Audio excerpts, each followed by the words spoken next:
श्री गणेशाय नमः। श्रीमद् भगवद गीता अध्याय 3।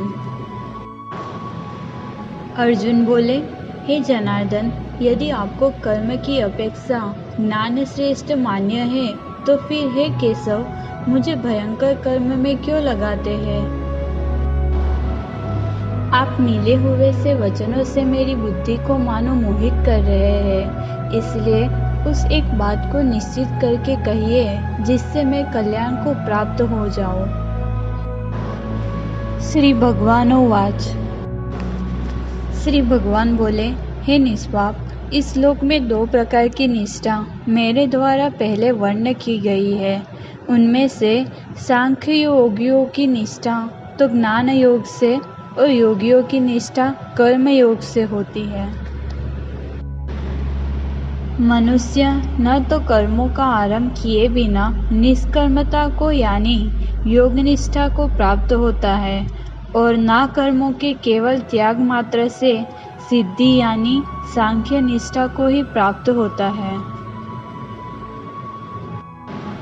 निसंदेह कोई भी मनुष्य किसी भी काल में क्षण मात्र भी बिना कर्म किए नहीं रहता, क्योंकि सारा मनुष्य समुदाय प्रकृति जनित गुणों द्वारा परवश हुआ कर्म करने के लिए बाध्य किया जाता है।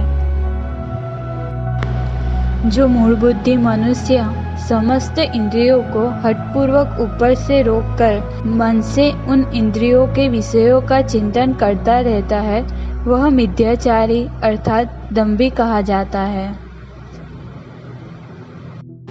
किंतु हे अर्जुन, जो पुरुष मन से इंद्रियों को वश में करके अनासक्त हुआ समस्त इंद्रियों द्वारा कर्मयोग का आचरण करता है, वही श्रेष्ठ है।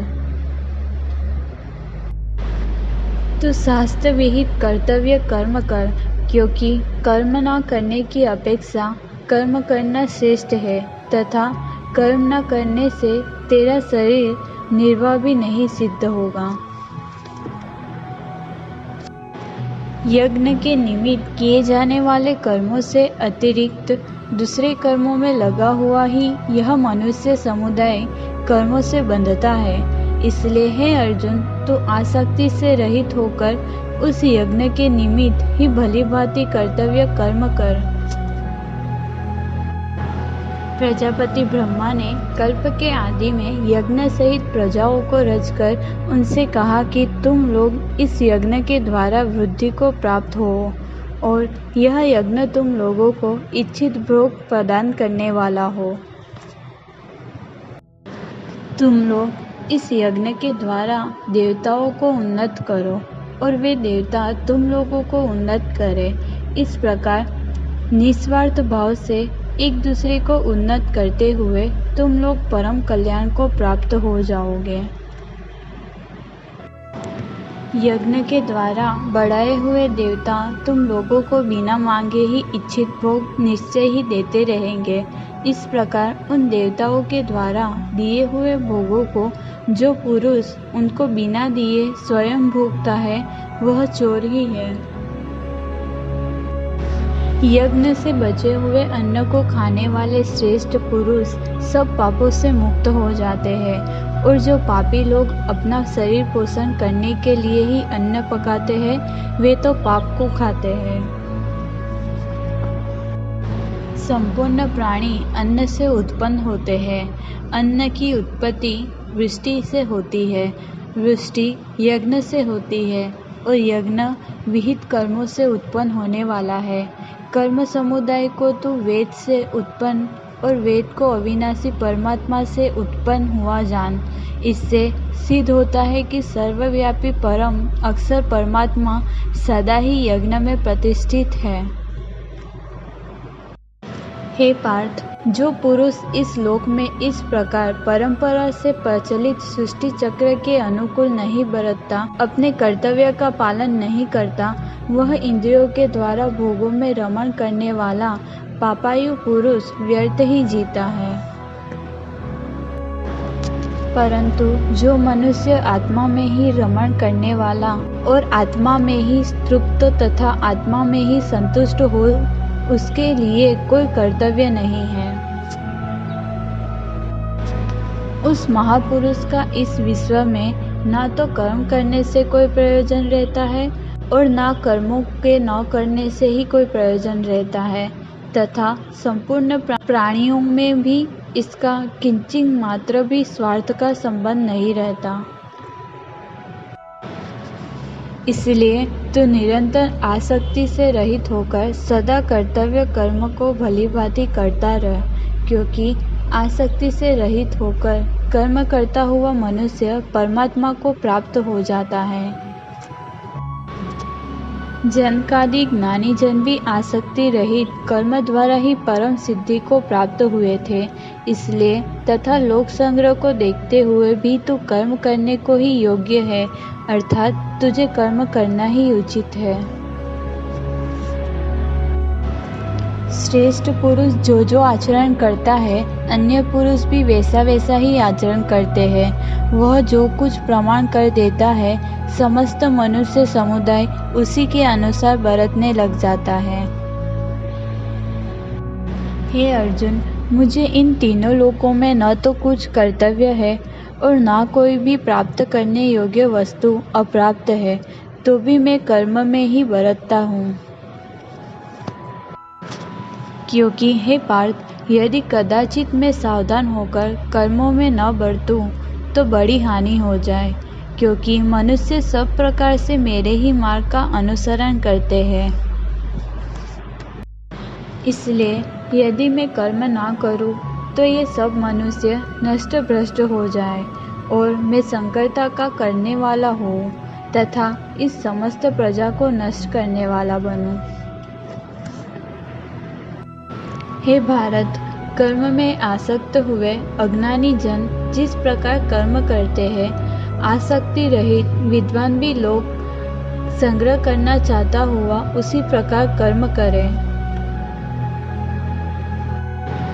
परमात्मा स्वरूप में अटल स्थित हुए ज्ञानी पुरुष को चाहिए कि वह शास्त्र विहित कर्मों में आसक्ति वाले अज्ञानियों की बुद्धि में ब्रह्म अर्थात कर्मों में अश्रद्धा उत्पन्न ना करे, किंतु स्वयं शास्त्र विहित समस्त कर्म भलीभांति करता हुआ उनसे भी वैसे ही करवावे।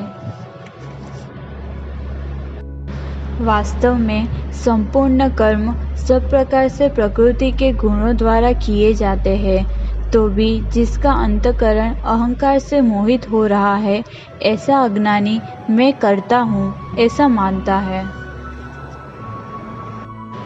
परंतु हे महाबाहो, गुण विभाग और कर्म विभाग के तत्वों को जानने वाला ज्ञान योगी संपूर्ण गुणों ही गुणों में बरत रहे हैं, ऐसा समझकर उनमें आसक्त नहीं होता।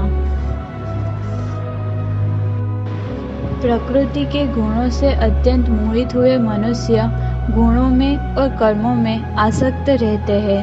उन पूर्णतया न समझने वाले मन बुद्धि अज्ञानियों को पूर्णतया जानने वाला ज्ञानी विचलित न करे।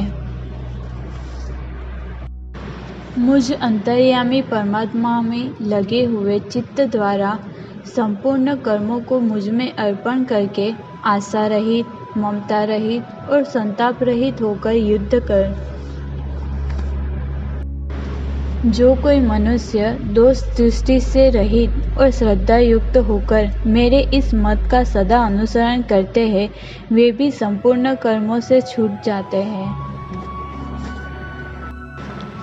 परंतु जो मनुष्य मुझ में दोषारोपण करते हुए मेरे इस मत के अनुसार नहीं चलते हैं, उन मूर्खों को तो संपूर्ण ज्ञानों में मोहित और नष्ट हुए ही समझ। सभी प्राणी प्रकृति को प्राप्त होते हैं, अर्थात अपने स्वभाव से परवश हुए कर्म करते हैं। ज्ञानवान भी अपनी प्रकृति के अनुसार चेष्टा करता है, फिर इसमें किसी का हट क्या करेगा। इंद्रिय के अर्थ में अर्थात प्रत्येक इंद्रिय के विषय में राग और द्वेष छिपे हुए स्थित है।